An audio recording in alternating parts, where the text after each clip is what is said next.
When I was a teenager, my mom's friend Joanne showed up one day to our house with 7 garbage bags full of clothes for me to go through. I was in fucking heaven because Joanne was also a redhead and therefore having the same coloring as me, had clothes that suited my palette. Plus, she had such fucking brilliant style. I think back to those times, that was the 80s, and I have always loved fashion and pop culture. I remember thinking Joanne getting rid of all of her clothes was such a windfall for me as a teen loving fashion. But more recently, as I reflect from the depths of my own closet, I now understand why she was getting rid of all of her clothes. I'm pretty sure it was perimenopause body change, shifting where your weight lies and trying to figure out your sizes and best silhouettes. I'm finding it extremely hard to shop as a woman in her 50s. Sizing in shops now more than ever before changed label to label. A size 8 is not the same as a size 8 next door. It's incredibly frustrating as it's clear that both mass retail and fast fashion brands skew their sizing to their markets versus fitting a universal size guide. Honestly, this makes it hard for anyone of any age and or size to shop. Zero consistency means zero reliability. And don't get me started on high fashion, whose size 8, if they even have it, is their fucking plus size. Honestly, don't like shopping anymore. Brands really need to listen. There are a lot of us women in our 50s with money to spend. And I'm sorry, but I bought a pair of non returnable Spanx jeans. What a waste of fucking money. And I honestly should know better since I work in fashion and they will be clamped and pinned at the back, up and down, and they use 20 somethings in their ads. And that Kate brand with the one size fits all, let's just say another one bites the dust. I find that I don't really know what my sizes are, but also living abroad for 15 years, the fashion was just different. I wore a lot of resort wear in Singapore. I don't think flowy resort wear is what's hot for Toronto commercial sets. I feel like there's just not a lot of body positivity for women over 50. While on the subject of shopping, I can't stand stores that don't have mirrors in their change rooms. Like, seriously, how fucking hard is it to hang a fucking mirror? How in the shopping lies and commercialism is that helping you turn a profit? And the bubbly sales staff, oh my God, that is so cute. Don't you just love it? No, it's not. Put a fucking mirror inside my change room and shut the fuck up. Okay, sorry. Maybe that's a bit harsh. Don't shut the fuck up, but just get me a mirror. But also, when we step out for a different perspective, this is not an invitation to come over and shovel your opinion in our faces. If I make eye contact with you, it may be a challenge and you may be my prey. Ask if I need anything. Otherwise, just please just leave me the fuck alone. Also, can shops start hiring women over a certain age so there are some relatable staff to get help from? Although I have seen this recently in Sephora, which is interesting, where a place I actually don't need help, but I saw a woman who was my age working there, and we had a little bit of a chat about it. And she said that Sephora is trying to do this. So, yay, Sephora. I am seeing a growing trend of people creating these so-called projects targeting 50 plus women and they're in their 30s saying, "Oh, body and age positivity. We're doing this project to make you feel good about yourself." No, you're doing this project because you're making fucking money and Gen X has a voice with money to spend. Fellow Gen Xers, look for other Gen Xers who are doing these projects and not people in their 20s and 30s. And I'm sorry, but this is for them, not for us. I get commercialism. I get that everybody needs to make money, but I just kind of feel like when you're targeting so specifically, you need to have a bit of an understanding, have walked maybe in those shoes. If you haven't lived that life yet, you don't understand the changes that our bodies are going through, and you don't understand the emotional challenges we face, the frustrations. So for you to try and tell a woman how to dress and how to do their hair and makeup when you have not experienced that kind of life yet, I just think, please sit down and shut the fuck up. I went for a haircut by this guy who I actually quite like, and I wanted to do like a choppy lob. His response was, "Did my husband know?" And he decided just to trim my hair since that's for the best. Thank you. I'm so glad men are telling me what the fuck to do. I guess ultimately we need to age how we want to age, and it doesn't fucking matter what anyone else thinks or says. And we really need to watch our words. I think I have a photo not I think. I have a photo of myself when I was about 5 years old, and I might have mentioned this before in my podcast, but I keep it up in my studio room. The image is me washing the family car. I'm a scrawny looking little 5-year-old in an age-appropriate bikini. And I remember being repeatedly told growing up that I was fat and lazy. My siblings would also chime in as they were taught to be bullies and tease me saying that I was fat and lazy. Throughout my life, I've had this on repeat. I remember when I was in high school, I used to babysit for this family a lot. And at the time, it was the 80s, where it was leggings, oversized sweaters with, 2, 3 layers of shoulder pads. That was all the rage. Well, the woman that I was babysitting for went and told my mom that she thought I was pregnant because I looked like I had gained weight and I was always wearing oversized sweaters. Yeah, so that was a fun fucking conversation. After I had my children, and I've talked about this before, but every time I would get my period, I would bloat so badly, looking about 6 months pregnant. People would ask me if I was pregnant. Nope, nope, just bleeding like a slaughtered pig, but thanks though. So I had 2 total hip replacements in my mid 40s, but that's another story. Anyway, at that time, I was deeply depressed because of what was happening with me. And I asked my husband, well, I didn't ask him. We had a conversation about could I get a tummy tuck, which also entails some liposuction, which I did. And I've been trying to research this because apparently post liposuction, it does something to your fat cells, causing them to redistribute fat elsewhere in your body. So you don't necessarily gain weight where you had your liposuction, but it just redirects it like a naughty toddler. So it lands in another area. It's quite interesting because at 54, I have weight gain in areas that I never had typically gained weight. And society makes fun of women who get so called addicted to plastic surgery. But after having it, I don't think it's an addiction. It's a dysmorphic perspective of self that is perpetuated by your body saying, oh, you don't like that fat cell there? No problem. We will put 10 over here. So now your surgeon is following that bouncing ball. My breasts are now holding weight. It's crazy. And I really don't know if that's partly a perimenopause situation.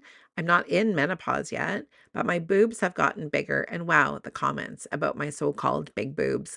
I don't even think that they're that big, to be honest. They're just bigger than what I've had before. And people close to me have even made jokes about it. And honestly, it's not fucking funny. I'm a funny person. I like humor. I like making jokes, but making fun of somebody's appearance is not okay. When I do these kind of openers on my podcast, I get women that send me notes saying how they felt seen and that this is all relatable. It is honestly quite sad that it is relatable and resonates with so many people because it just means this happens far too often. Sometimes I think my podcast rants have turned into Andrea's one sided therapy sessions.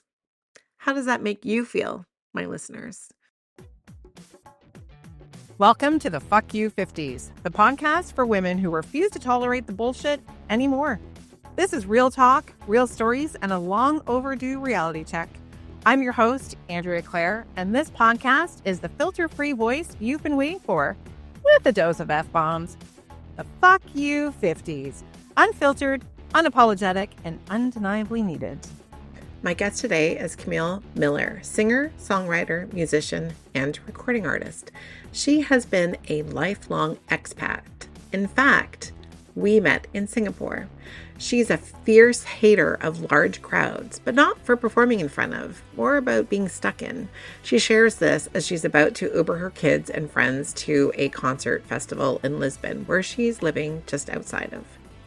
We chat about her perspective. Has the music industry grown from their sexism and ageism towards women?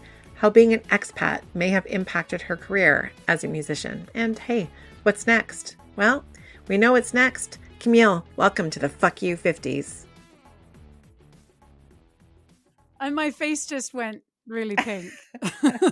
That's all right. You look like you're sun-kissed, so we'll just go with that. Also, we don't really use the video anyway, to be honest. It's like No, sometimes I I'll know. use a bit of the video just for promo on Instagram because people seem to like to know what we look like, right? But it's like I'm so vain. You know that I'm vain, and so it's like when you have this like shitty setup and like I'm always kind of moving. I was just talking to my producer Amy too. I was just saying like often I was doing it in my studio, but then I feel like I was overthinking it. And until I have and also my guests are all over the world too, right? So it's like until I have a budget for like at least a studio setup for myself, I'll just stick with my vanity and, be in the dark. Just a second. I'm already having an issue. It's saying trying to reconnect. See, right now everything's going well. If I don't move, Just be it'll be good. frozen in place. I can be frozen in place too. We'll call it the Botox shot. The money shot, the Botox shot. So are you in Portugal right now? I am. I'm in Oeiras, which is just about half an hour outside of Lisbon. Nice. Wow, that's so Yeah. exciting. And just for the listeners to know, Camille and I met in Singapore. We're both expats in Singapore.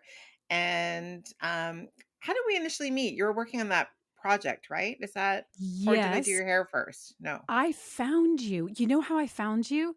On Facebook. You like momentarily put an ad up in a group about now obviously I think it was, or there was an article. There was briefly an article about you, about doing hair and makeup and your story and everything like that. You weren't in the group much longer after that. I think the group was annoying, but it was some kind of Facebook group. And I read it and I was like, I stalked you. I did stalk you a little bit, like not Yeah. like psychotically, but No. I could have gone there if you didn't respond, but you did respond even after I called you Claire.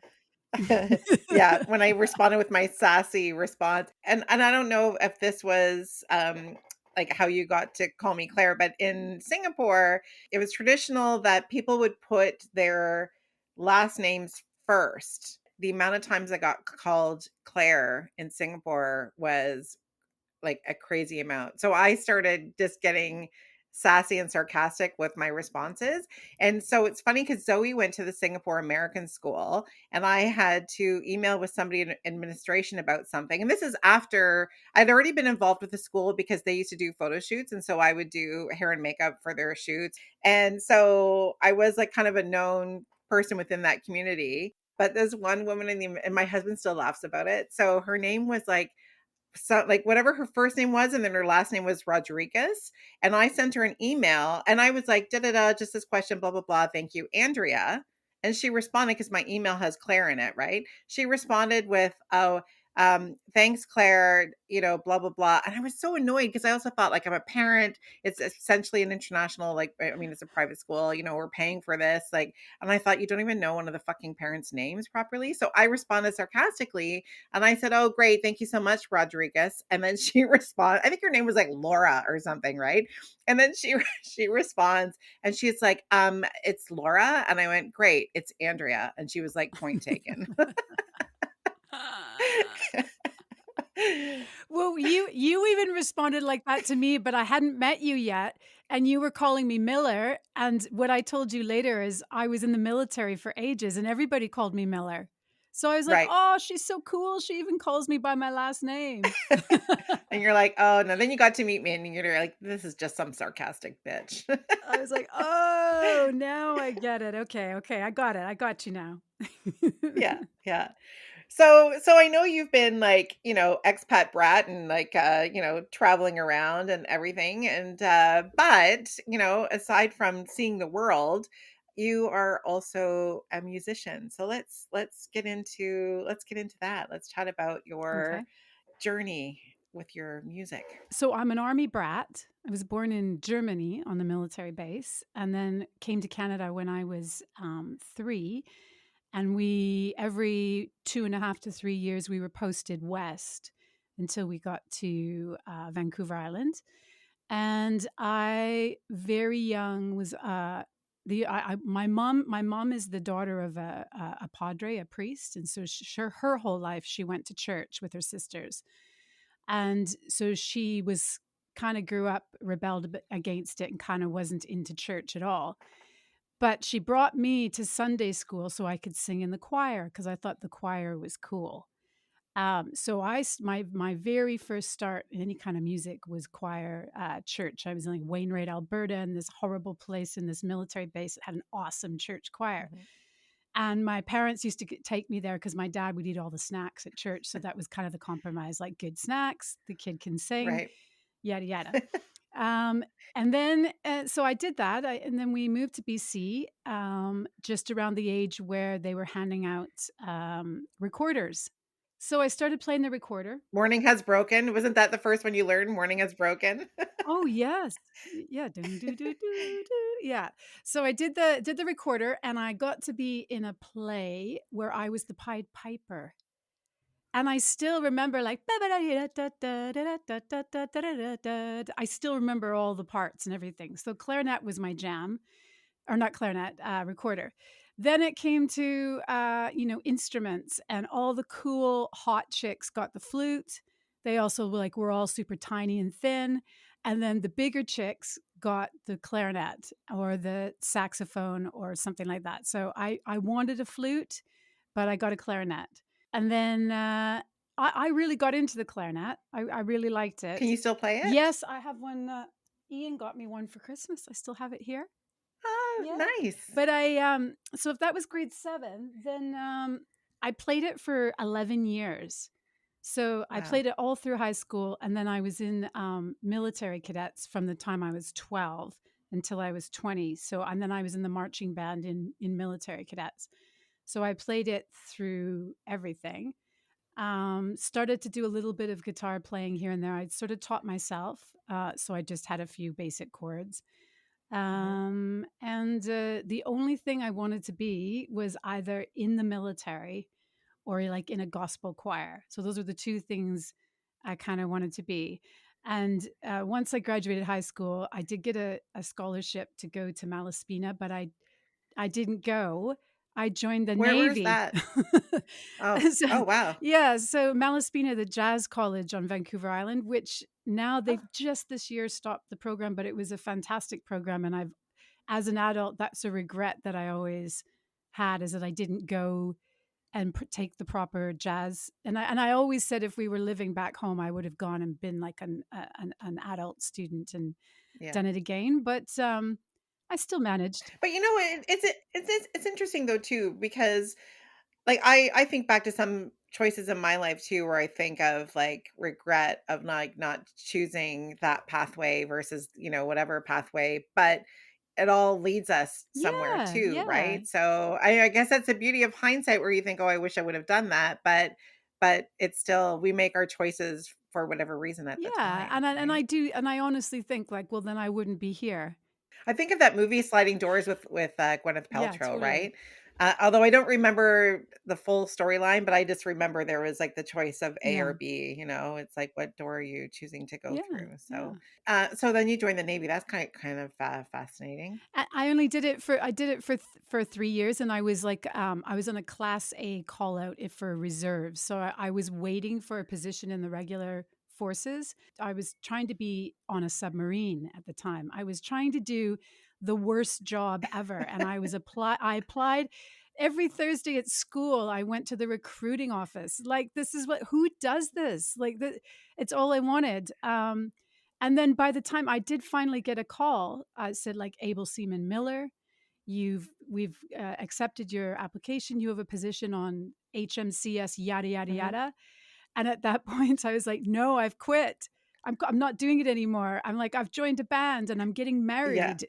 So it was like it went from going one way to just going, Yeah, the other you way. know, the Yeah. other. Which I'm really grateful that I managed to get out of that. But yeah, at one point it was a big thing. Yeah. Wow. And so you joined a band, and, Yeah. when would that have been? So the first band I joined was in like 1993, and we were called The Man with the Yellow Hat. Oh, okay. So you know Curious George, Yeah, of right? So course, yeah. yeah. So we were a five-piece rock band, and I think I kind of was trying to embody a cross between Eddie Vedder and Gord Downie from the Yeah, Tragically Hip, yeah. with my oversized ripped jeans and baggy shirts, and so that was the start of that. Yeah. And I was in that band for maybe 2 years, and we recorded our first cassette tape in 1994 called Jim's Repairs, which was the auto repair shop that we practiced at every week. That's cool. So up until this point, have you been, aside from clarinet at school, have you been mainly self-taught with everything? Yeah, everything was self-taught. So, and then the very first band I was in, I didn't really play much guitar at all. I just played guitar enough to figure out how to write songs, and then the guys played Right. guitar. Yeah. Um, so there was a crucial changing point to that that is was a big thing in my life, and that happened like in 1998, I think. So I had done this. I went on tour on the road with a blues band, and I just sang. I just sang some harmonies and stuff like that on stage. I jumped up and Yeah. did a little bit of yodeling around.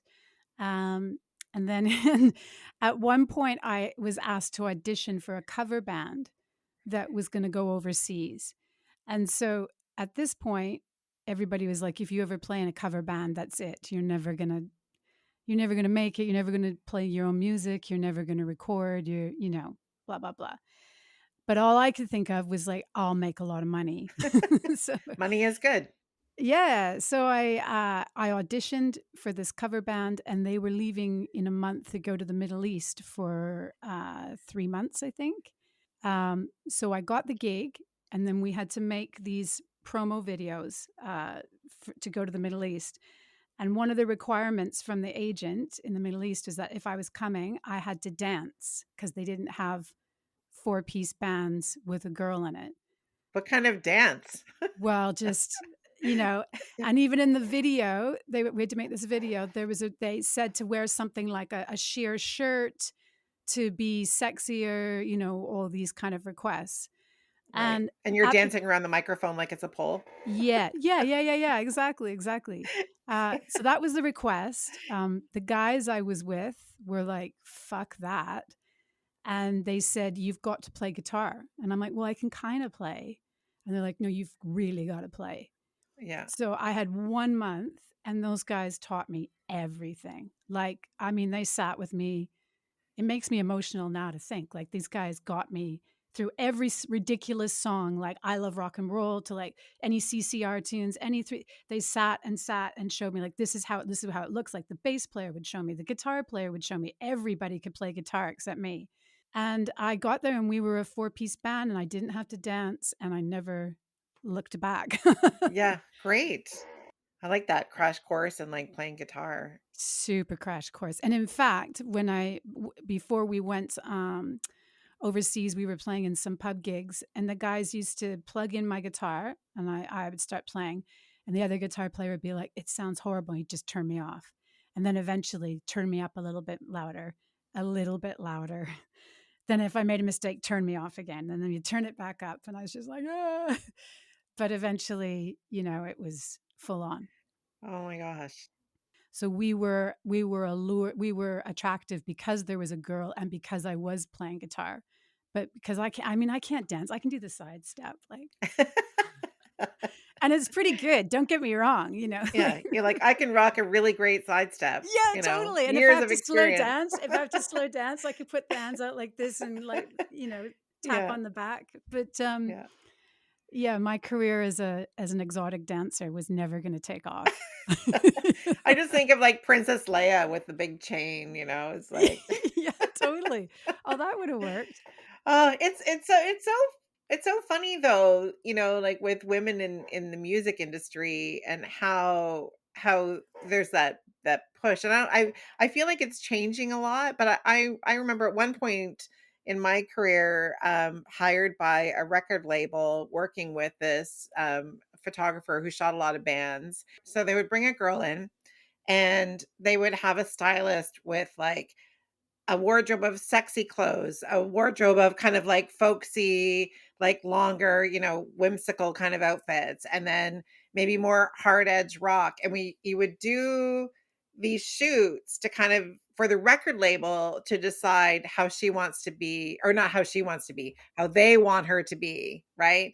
And it's interesting with Zoe, who is now 17, getting into the industry, and she had one music teacher a couple years ago, like here in Canada, who had said, "Oh, you'll go through this process." And I said to him, "They don't do that anymore." Yeah, no, no, no, no. And I think, there's other female artists, who have, like Taylor Swift has been a big positive voice for women in the industry, and just how have you found that kind of transition in the industry for women? And I guess a two-part question also for aging, like as you're getting older in the industry, do you find that that creates any kind of barrier for you? I mean, obviously you're doing super well, and I see like you've hit charts and up for awards in different places. Sorry, I feel like I'm throwing you like so many questions. So go. Anyways, okay. Okay. Um, okay. So, and there's also two different ways to look at it too. So, like, there's two different categories. There's the cover band circuit versus an original artist thing, right? So for me, spending 10 solid years as like an A room cover band, like professional circuit cover band, we made really good money. We were like a corporate cover band. Um, Being a girl often had massive advantages. Like, first of all, I ran the band. I paid the guys. They were my guys that I worked with for 10 years. The agents knew who I was. The when if you were a lead singer in the band and it's a girl, the bars often liked it because it would bring in more men, I guess, typically. So I guess for many years I knew the advantages, and I was serious enough that I could get over any pitfalls, right? Like, nobody, because I'd been with the same guys for so long, after the initial few years of me being in a band, nobody really said weird things to me. I didn't come across any sexist comments. I didn't hear anything. It may have been there, but I wasn't listening, and Mhm. I wasn't bothered by it because I knew what I wanted to do. Um, and as far as being an original recording artist, that's a whole different ballgame. And that's something I feel like I'm going to be really good at when I hit my 60s. So, like, I'm 52. I feel like right now, because of the genre that I write, I don't have to be young. I mean, it's all so different than when I started, and the game changer for me is that I keep myself healthy, and I'm still good at what I do. And I have so many years of war stories and like things to say and tell that I feel I'm more interesting than I was when I was younger. And Absolutely. I mean, just with life experience and everything as well, like and traveling and with all that comes like also with age usually confidence too. So yeah. definitely I would definitely see for anybody with anything that you do, you become more interesting as you get older with Well, experience. it's maybe not even confidence, but the people I'm trying to please is a lot smaller group than when I was younger. Give less fucks. Yes, I give less fucks. And I want my daughter to think I'm cool. Like, not Yeah. she doesn't have to say it. Yeah. I just want her to kind of go like, she follows everything I do. Yeah. How old is she now? She's just about to turn 16. Wow. There was one day I was experimenting with TikTok, as we all do at some point or another. And I was posting a video and I didn't have my glasses on. Like, so everything's just like a soft blur to me right now, which is awesome. Like, my life is awesome with this little soft blur. I look If you better could, with the soft blur, so please don't put your glasses on and look at I look, me. I think I look awesome with the soft blur. When I look up close, I'm like, ah. But I'd posted something about music, and it was, I mean, the post itself was quite earnest. Like me, like singing probably something up close. No reverb, no effects, probably just a little bit weird. But then I'd accidentally hit some filter at the same time, so I looked like super hot. Oh, amazing. That was- and I posted Please it, tell me it's and still up there because I'm gonna go find it. no, no, I took it down right away. But so I went on to TikTok, and it just sort of looked like a nice smiley person in kind of an antiquish kind of way. And I thought, that's me. I clicked on it, and then I posted the thing. I didn't even put my glasses on. Yeah. And I get this like 2 seconds later, like, Mom, you've got to take it down. I'm like, what? She goes, have you got eyelashes on? I'm like, no. She goes, are you wearing makeup? I'm like, no. She goes, look at your post. Oh my god, I love it. So it turned you into a sexy Kardashian. Yes. Yeah. Well, in this case, I did put my glasses on and I was like, what Yeah, the actual yeah, yeah. fuck? And so, we go through that together, my daughter and I. Oh my God, I love it. But yeah, so like my and I want, and I know it sounds gushy and like whatever, but I want my husband to be proud of sort of what I'm doing. Like, yeah, I mean, that sounds really, well, it's true. I mean, it's what I want. I want him to hear it and go like, that's great, because he's been here through all these years of doing it. You know, I want him and I want my son to come out of his room and go, "Huh."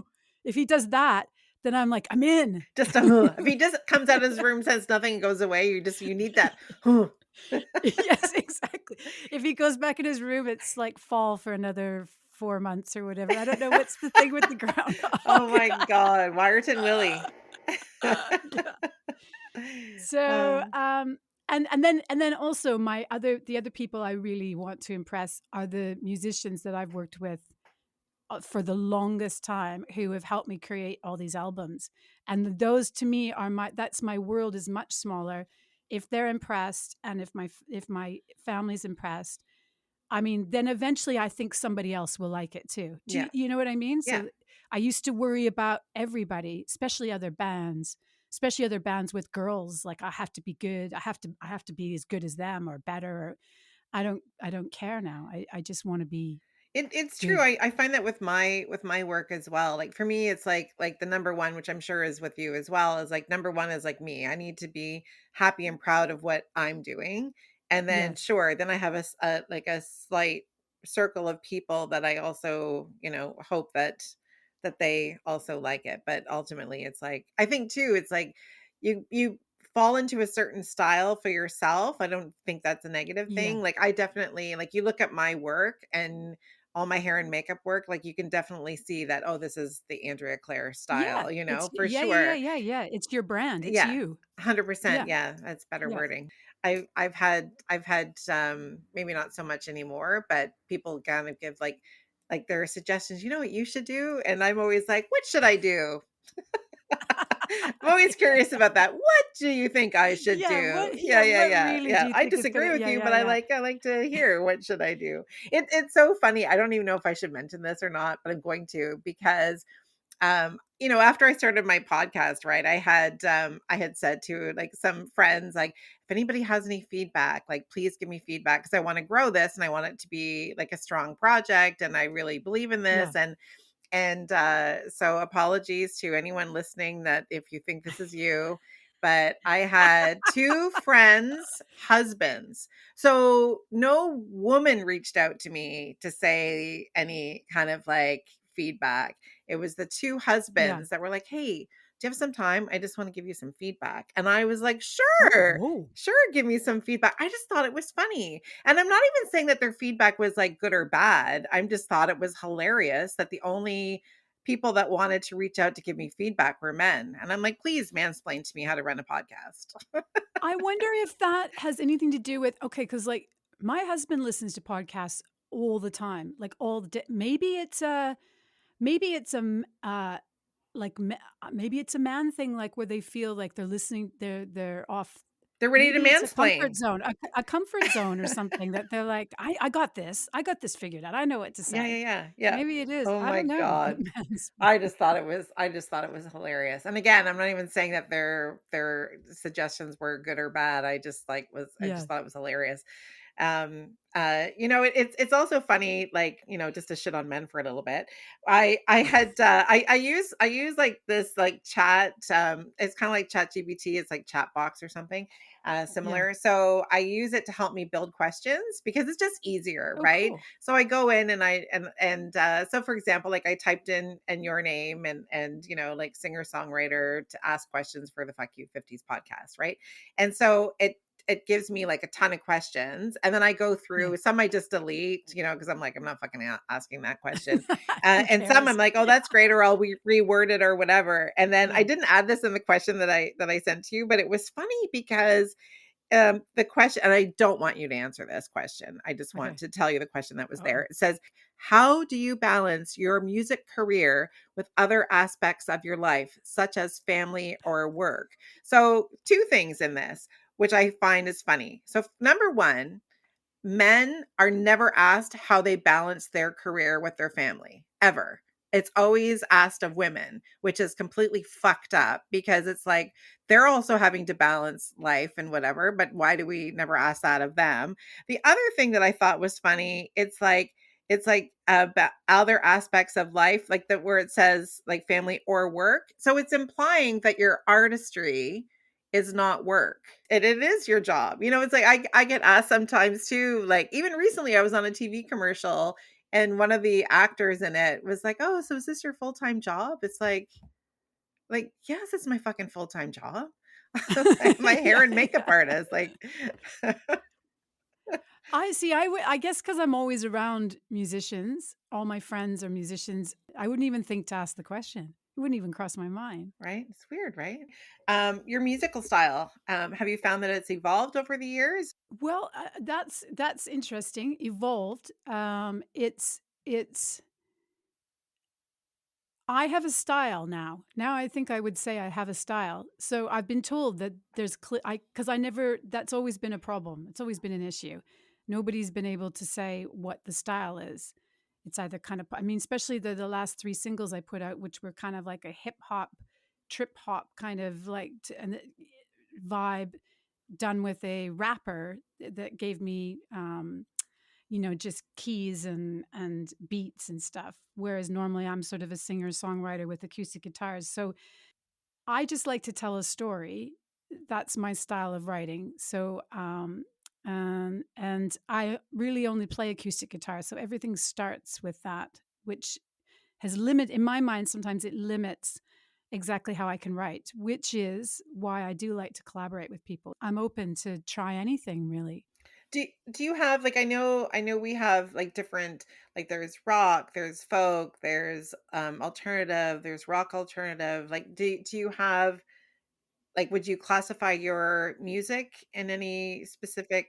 I'm a roots rock soul pop, not as in R&B pop, but as in good old 3 minute 36-second pop tunes with a little chorus and a Yeah. little bridge. That is my happy area.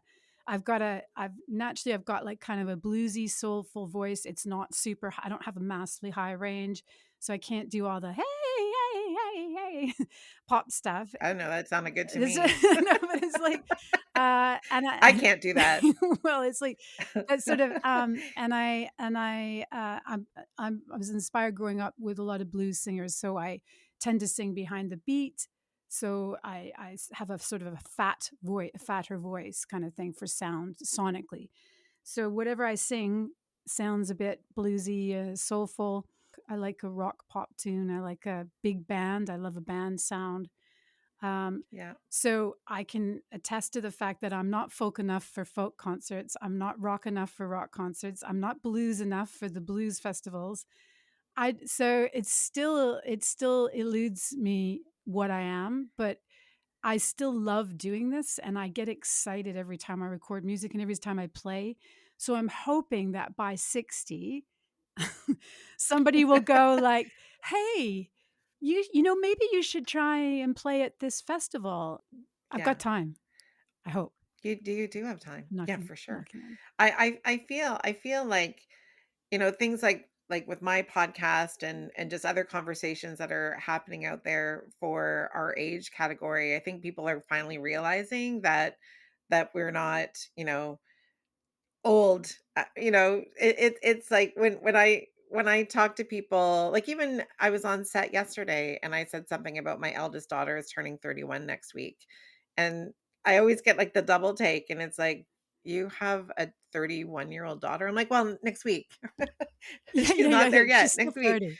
Yeah. So yeah, And yeah, and I again I'm like not shy with telling people how old I am. Like I'm yeah. 54 now. And then people But are like, well, you don't look. you look pretty freaking awesome though. You have to admit that there's some, there must be a little part of you that's just like, "Oh yeah." Well, You know? sure. And I always tell people, like, I am a makeup artist. And so Yeah. there's a Yeah. certain, like I use a lot of skincare and I get lots of facials. Like I definitely have seen the benefits in that over the years. And I think too, my freckles add to having me look younger, right? But that being said, I've met so many people. Even I met somebody recently where they told me that they were in their 50s, and I almost said, "Oh, you don't look it at all." And I just thought, like, it's so funny because that always bugs me when people say, like, "You don't look like you're in Yeah. your 50s." It's like, what the fuck does that look like? It looks like us. Like we are, Yes, yeah, yeah, yeah, and yeah, yeah, and yeah. I think it's hopefully changing that kind of mindset and conversation of what 50 looks like. But you know what? I think I've had this conversation with you before, and I know you're like this as well. Like one of my pet peeves, I can't stand it when people say like, "Oh, you've lost weight," or "You look Oh, great. You look great. You've lost so much weight." And so the one thing I really don't, it's not in my conversation. I would never say to somebody, "Oh, you've lost weight." Like I'll say, "You look great today. You look great. You look wonderful." yes. You look great. Exactly. Fucking end stop. I know. I know. Suddenly this episode's gonna turn into 2 fucking hours. Like, it actually does drive me it totally drives me crazy, because the other thing people don't understand is when you add to that story, when you say to somebody, "Wow, you look really great. You've lost weight." There's so many things that you're revealing about yourself in that Yes. fucking, like, statement, because you're basically A saying, lo "I've judged Yeah, I you. know, I I've judged you in the past." know. It's the same. It's like, wow, we get this in Singapore a lot. It's like, oh, you look really tired today. It's like, thank you. Thanks a fucking lot. It's so funny. I was working on this TV commercial for a grocery store. It was a night shoot, right? Yeah, So 3 o'clock in the morning, right? I'm on yeah. set. Of course, I'm gonna be fucking tired. Everyone on set's Yeah, fucking it's tired. 3 in the And morning, one of yeah. the actresses turns to me and she says, "Are you okay, Andrea? You look really tired." And I went, I just kind of was like, I looked around at everybody else, and one of the other actresses, she turns to her and she says, "You do know we're all tired, right?" Also, I said, "I feel like I'm back in Singapore." But the other thing that I find funny is what people don't understand too. It's like, and this is like a general, because I have gotten it here too sometimes, not even just on set, but it's like if you're like the lighting always plays a big part, right? So if you're in an office, for example, if you're working in an office and you have Mm. that overhead fluorescent lighting, you're going to look tired, because overhead lighting creates shadows. You get shadows from your brow bone, you get, and that's why it's funny too when people put on makeup. If you're doing your makeup, so see, I always switch it back to makeup. If you're doing your makeup with overhead lighting, you're going to add too much. You're going to try to put concealer where it doesn't need to be, because you're canceling shadows that are created by lighting, right? That's why front facing lighting is always the best. So it is funny because a lot of times, like, you'd be in a store or an office or whatever in Singapore, when people would say you look tired, it's like, well, look up. Like, it's the lighting. Yeah, Thank you yeah, so yeah, much. it's the lighting, yeah. That's why J Lo, apparently, I don't know if this is true or not, but I worked with somebody that worked in public relations for Marina Bay Sands, and apparently J Lo was there, and they had somebody followed her around with a fan. I say apparently because I also kind of think, like, if that was really true, I feel like someone would have posted that, like paparazzi would have got that for sure. But apparently somebody would follow her around with the fan to blow her hair, and they also followed her around with a bounce card to always bounce light in her face. So again, like when this PR person told me this, I was like right away, like Googling. I'm like, I need to find these images, because also I'm like, now I want an entourage to follow me around blowing my hair when and bounce card for Yes, sure. I know, I need one as well. I need one to stop making my face so red. I think it's because I've got a light in front of me. I was trying to be clever with light. Oh, is it a hotline? Is it giving? They're like these square lights. Oh yeah, the soft Yes, boxes. they are. You're my lighting guru. I'm growing my hair out. So what I've been doing now, and this is a besides the fact.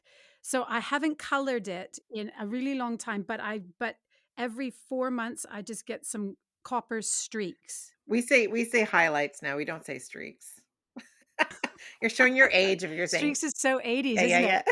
Oh, streaks. How do you feel like the music industry has changed for female artists since you've started? Oh, yeah, it's definitely changed. the industry is so different, and the way we go about doing everything is so different than how I started doing it. I don't know if the advice I'd have would be of any use. Um, the only advice I have are things that I don't even know if they do anymore.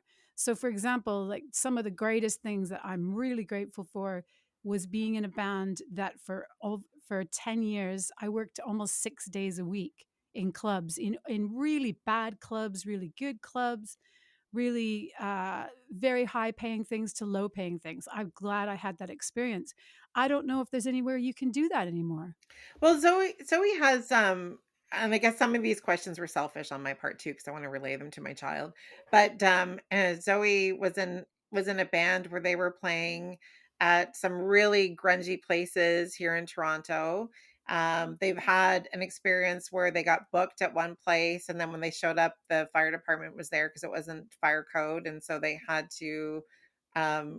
Nice. So I think if that's what you're talking about, yeah, definitely you can have those experiences. Yeah, you to cut your teeth. Exactly. Sounds like she's already got a great foundation though in Yeah. that. And I don't think everyone kind of does that, you know, so I think that there are definitely opportunities out there. Uh, I think also too, for somebody, what I would give advice to, and I still feel this way, is that um, okay, so for a disadvantage of me having moved around so much is that I've never really stayed anywhere long enough to be able to get a good following. So I've depended a lot on online. But what I'm finding now is mhm, that even because we're in Europe, I'm able to travel really easily and very cheaply.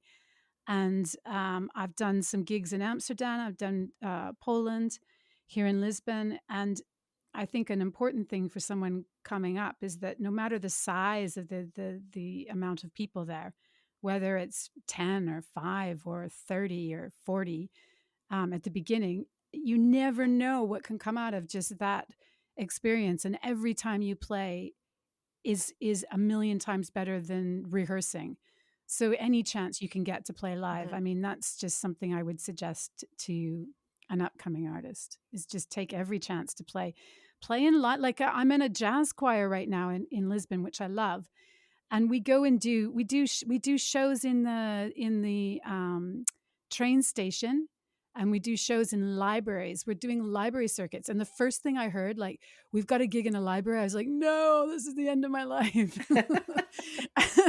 And then that was like the small voice in my head, like going like, oh yay, going to a library. And we did the first show in a library. The library was packed. It was the greatest, it was the most wonderful gig. And now we do we're on a library circuit. And man, it's amazing. Are they all kind of older buildings then too? Because I feel like the acoustics must be great. Everything's great about it, and, like, the library circuit is huge. So, the other thing is for an upcoming artist is to get creative about where you play and have a gig.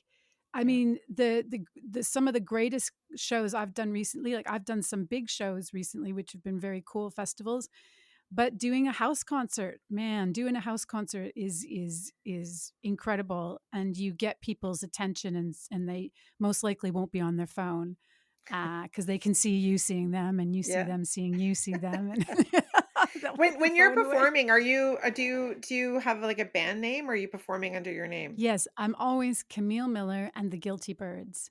Okay. So it's the same band name I've used everywhere and for ages, and I have one song called Guilty Birds. Yeah. So and another thing, going back to the question of upcoming artists, is the relationships you have with the musicians you play with will end up being some of the most important relationships you have, even if you don't, even if you play with that person for a short time. If you intend to stay for the long haul, you're going to find that person again. You're going to run into them again, and you'll probably end up doing a gig together, Yeah. like maybe 20 years later or 12 years. So I think it's really important to maintain a good relationship with them, unless they're total jerks, which Yeah. that happens too. Yeah. Which happens. It's the one thing that I find, like, having worked with musicians, like, one of my good friends is Sarah Slean. I don't know why I'm pointing over here Ah, because yeah, she's not yeah, over yeah. there, but I met her, because I was hired to do her hair and makeup for a shoot, and we just hit it off and became really good friends. And then just I traveled with her, like, a little bit and been backstage at the Junos, and I love being backstage and any kind of, like, whether it's a shoot or with musicians or whatever, but I do find musicians are so positive with each other. Now this is, like, from my viewpoint, so maybe Oh, it's that's it's different, nice. Yeah, but yeah, I yeah. find it's like just like seeing the interaction and like that, like it's like everyone is so supportive. I feel that way. I feel that way. Even so, I mean, Sarah Slean is amazeballs, and she plays with the best of the best, and she does the best shows. On a smaller level, I have the exact same feeling with the people I work with. It's a wonderful thing. Yeah. It's almost like they become family, and you do support each other, and the vibe when you're playing is smiles up, and it's during the creation of the music on stage. It's if you could put that in a bottle, Yeah. like, it's just the most beautiful thing, and then you disperse, and then they go and you do that with other people. I mean, it's quite an interesting process, and I think it keeps you young and healthy, and it's a wonderful feeling. Yeah, I agree with you, that's for sure. So do you have, like, if anybody wanted to, and hopefully they do, or I shouldn't say if anybody wanted to, when people are going to scout you out to listen to your music, do you have what are your, let's say, do you have like a top 3 of your favorite songs that you're like, go listen to these 3 songs that I sing? So, if you want, like, a feel-good kind of a feel-good story, "Tiniest of Hearts" is a song I wrote, when I was pregnant with our daughter Hannah, and I was just not sure what was gonna happen next, and it's just about the amazing feeling of having a child, and so that's a really nice song. It sounds beautiful, it's got great production, it's a that song. Then there's so that's Tiniest of Hearts, maybe, Building Steam, which is another positive tune. I have a lot of positive tunes, not because I'm overtly positive, but because I'm trying to make myself more positive. Do you know what I Yeah, mean? Like, it's there I know there's what you mean, there 100%. when I'm flailing in the positivity zone, sometimes these songs are like mantras to get me back up to the black, Yeah. so Building Steam, I love the song because at the time I was listening to a lot of Lucinda Williams, kind of like a Americana country singer-songwriter, and the song to me was about, you can't just it's okay to fail, it's totally fine to fail, but it's not Mhm. okay to just not try because you might fail, and that was sort of a lesson to myself.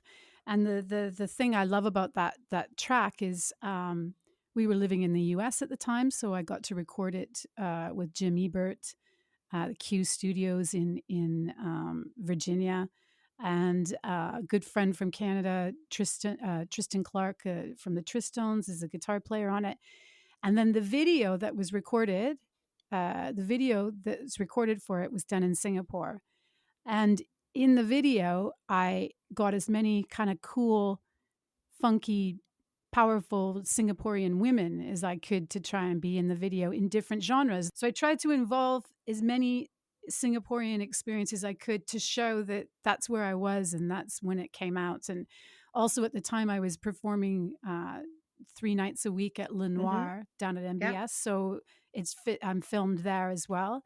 And every time I get to make a video in whatever place we're living, I try to involve as many things as where that to show where we are at the time. That's great. I love that. Now, one of my favorites is a more recent recording. It's called "Nobody's Listening." That song is just about trying to keep going and grabbing your own power and standing up and saying something, anything. Um, and so those are 3 tunes that if people wanted to hear, and it gives a bit of a wide genre. And one thing that's happened since I'm this age, and it's only happened because I'm this age, is that, through I was working with a well, I did some work with a really cool indie radio station out of the UK called Radio Wigwam, and they have this, and I've been a member of them for years and years, and over the years, even in Singapore, I was nominated a couple of times for this and that, and then this year I was nominated for, the best female, which is it's kind of funny, but whatever, best something nominated. And I came in a solid third place. And I mean, in the first place is a Welsh singer who's just mind boggling. Not only is she an incredible singer, but she plays drums and she's an actress and she's a writer and she's podcaster. And, so I was thoroughly impressed to come third and really happy. And at that time, I also sort of networked and met this lovely lady who's also my age, who does PR. And I've been working with her solidly on all releases this year. And what she's done for me on the word wise footprint that's online now, she made it's I sound so grown up now, and it's because of her writing and how she's tied everything together. She's a part of my team as far as I'm concerned, because I can't do any of that, and she just makes it look prolific, and like finally it's all in writing that something makes sense. And I just want to hold on to her. I mean, she's her company's Indigo Owl. She's just a cool lady. But I mean, so it takes a whole bunch of people to try and make whatever I've been doing sort of viable, I guess. Yeah, it takes a village. Although in the entertainment industry, it takes an entourage. That takes an entourage. Do you think somebody will follow me around with a maybe with some hair pieces? Maybe I could just get like with somebody could follow me with extra I'll do that hair. for you. Yes, I know. Oh, see? Oh, that would be amazing. Yeah. Yeah. See, my hair's never looked the same since you left Singapore. Aw, but you know what? I've seen some of the shoots that you've done in Portugal, and I love them. Ah, They're yeah, yeah. so Those, great. oh my gosh, They're fucking those two stunning. ladies. Yeah. Eliza did the hair and makeup, and Dea Ludovic shot the photos. They're just Yeah. lovely, awesome ladies. Honestly, I love the images so much. I haven't seen the image that you sent me for our cover art for this, so I don't know if it was one of those, but Yes, it I was. was a Yeah, little bit yeah. like jealous is not the right word because it's not a negative, but I was like, oh, those are amazing. I wish I would have been involved in that. Like you look so, I mean, you always look good, but Ever since I've got to work with you, I've always trying to scheme a way that I can get to work with you again. well, I I'd mean, happily come to it's Portugal. okay. Well, then, okay. If enough people like one of my songs, I don't know. I'll have to figure out a way. I'll get you here. Are you guys going to be there for much longer, or what's your We're plan? staying. You're staying. Yes. Yeah. Yeah. Okay. Yeah. Yeah. Yeah. Yeah. That's We're amazing. staying for. I Yeah. think it's probably great too, just like the travel that you've done, being in music, just kind of absorbing from different like cultures and just meeting different people. Like your kind of circle of musicians, I'm sure is tight, but also just vast because it's probably everywhere, right? Yeah. It's kinda neat because I do love this. So, I lived in Brazil twice, and I recorded an album in 2017. I loved it there. We left, we moved to America, but I always maintained a friendship with the producer and guitar player, Caetano Malta. And even when he left Brazil, because he's married to a French woman and they live in France, even when he left, he did a tour with me in 2018, just a short one in the UK. So he came and we met and we did that. Well, when we arrived here, after the first week or so that we'd been here, he just happened to be coming over with his wife and daughter, met up with them. He told me to contact so and so, so and so, so and so, tell them that Caetano said to Crazy. call, blah, blah, blah, blah. I contact so and so, so and so, so and so. Next thing I know, I'm in the Netherlands playing with these guys. And then also, Eddie, my guitar player from Singapore, lives in the Netherlands as well. So I had a band with the musicians that are friends with Caetano and Eddie. So now I have a band there when I go to play. I mean, it's just these connections are emotional and they're really important. Yes, a nice reunion. That's the one thing that I've noticed that people say the world is small. You don't realize how small the world is really until you start traveling, right? Yeah, yeah, yeah, yes, yes. You have Any shows coming up that you'd like to share? Yes, I do. I have so I'm going to Vancouver Island on the 19th of July. And every year I play at the 39 Days of July Festival in Duncan. So I'm doing that on the 24th of July with my good friends, Rick Salt, who is a guitar player and has produced a lot of my material right from the very beginning, and a friend, Mark Bottomley, on bass, who again also I've known for about 30 years.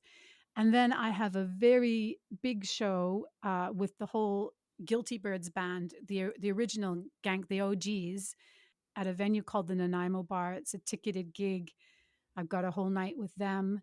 And also this year, there's a big festival called the Island Folk Fest, which again I've been trying to get a gig there for years. But this year, though, I didn't get a gig, but I was asked to be performing MC. Oh, good. So I'm gonna MC the gigs on the Friday, Saturday, and Sunday. MC, yeah, the other acts coming on, and then I play in between while they're setting up.